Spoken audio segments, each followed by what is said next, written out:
Thank you for the university and for the Chancellor for the auspices of this lecture. Thank you for the invitation. Thank you for coming even after the collapse of Baghdad. I think everybody will be not interested anymore to hear anything. The war is over. What are we going to talk about? Well, the fact is that I accepted this invitation before we knew the results of the war, but not only that. We did not oppose the war because of its results.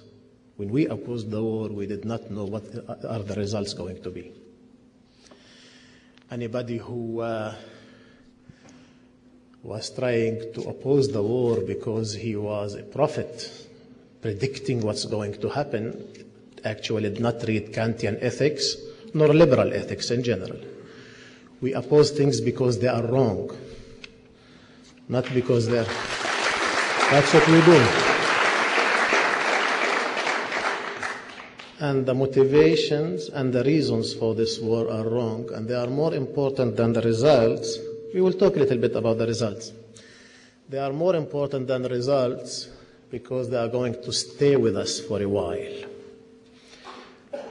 The means, the motivations, and the reasons for launching this war are going to accompany us as long as the same people are with the same mentality, with the same political culture, are going to stay and run the only superpower in the world. So means and motivations and reasons are still there, and they may be activated in the near future against other countries, and nobody is making a secret about that. So our motivation for opposing the war has nothing to do with the result. I can add something that may surprise some of you. Not only that, I am not sorry for the collapse of Saddam Hussein. I have some reasons to be pleased that he collapsed. I don't have any problem with that. This is not the problem. The fact what kind of dictatorship was in Iraq and what kind of victims. I personally lost 4 or 5 friends who studied with me in Germany, that they returned home to Iraq and I never heard about them anymore, what happened to them. Some of us have personal stories with this dictatorship. People who studied with me in Berlin. Kurds are not Kurds. It's not that we have illusions about these dictatorships, nor about any other dictatorships supported by the United States now in the region. So it's not the issue that we have here a dictatorship and that we are pleased that it collapsed, and we did not have illusions about its sustaining the pressure from the outside. After 13 years of siege in which the state was minimal in Iraq, it was minimized, and technological isolation from the development in the world, and exhaustion of the public and of the army and of the state, and the leadership which is totally disconnected from information because the closest aides of Saddam Hussein do not dare to tell him the truth about his situation. We have no illusions. We had no illusions. Probably people who usually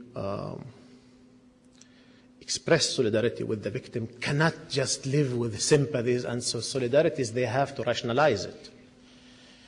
So usually people cannot stand for something that has no hope to succeed. So here where the wishful thinking comes. Many people who participated in demonstrations in the Arab world thought or deluded themselves to think that there will be long-standing resistance in Iraq.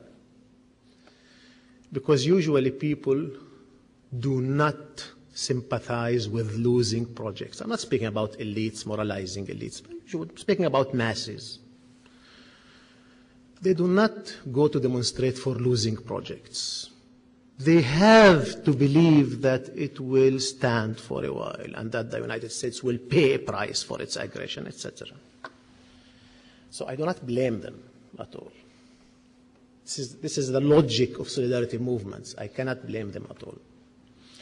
But at least we have to know that our problem with that war was not the fact that it's going to cost the United States so much, or the fact that Saddam Hussein is going to collapse in the short run or in the long term, but the fact that the motivations of this war are imperial. Not only imperial implicitly. You have to think a lot in order to deduce this statement that this war is imperial. It's declaratively imperial. Nobody hides that. It's not even a non-secret. It's something to be proud of today in the United States, to believe that it is an imperial war. It was only a short period of time that people spoke about weapons of mass destruction as something which may threaten the security of the United States. And even in that, only empires can allow themselves so-called preventive wars. Because many countries have weapons of mass destruction who can launch a preventive war. You know, preventive war in Nuremberg courts, when some of the officers of Nazi Germany claimed, you know, of course, higher officials, high-ranking officials in Nazi Germany claimed that the war against Russia was a preventive war because they had to start before Russia. It was considered not only the crime, but the meta-crime, the crime of all crimes by the judges, the fact that you launched the war because you thought, you calculated that it is a possibility that you will be attacked. Until then, preemptive strikes were allowed. Preventive wars is a crime against humanity. But this is not only 1946 in Nuremberg. Also here in this country, the traditional right did not believe in preventive wars. And Mrs. Kirkpatrick in the United Nations, in one of the few situations, voted against Israel in 1981 strike against the nuclear work in Iraq. And Thatcher was for condemning it. This is the classical right that we know in Britain. And only Israel was the only state that stood for what it did in that air raid in Iraq, against Iraq, 1981. The whole difference is that today not only it is not criticized, it's adopted as the paradigm of foreign policy of the United States. This is the difference between the new right and the right, the new conservatives and the conservatives. Some may call it Israelization of American foreign policies. I wouldn't call it like that. Why should I? I don't need now to be accused of... you call it... Why you call it? You shouldn't call it, you know... It's, no, I sit in the Israeli parliament. I don't have problem with that at all. You know, I made an oath for the Jewish state. I don't have problem with that at all. But I'm selective in using the terms. What for? To be provocative. I don't need to say Israelization. I say it's imperial policies. And what we witness here is something that have to drive us away a little bit from the classical way of thinking concerning motivations in foreign policies and simplistic economic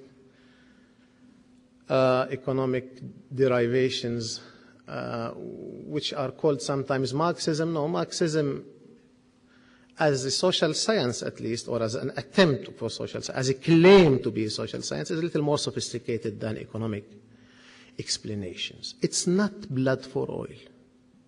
It's not oil. Oil is within, but it's not only oil. Oil will be bought. I mean, the Iraqis are not going to drink their oil. They're going to sell it anyway. And they're going to sell it to the industrial countries. The Iraqi oil is now used in the United States. It's bought by the United States.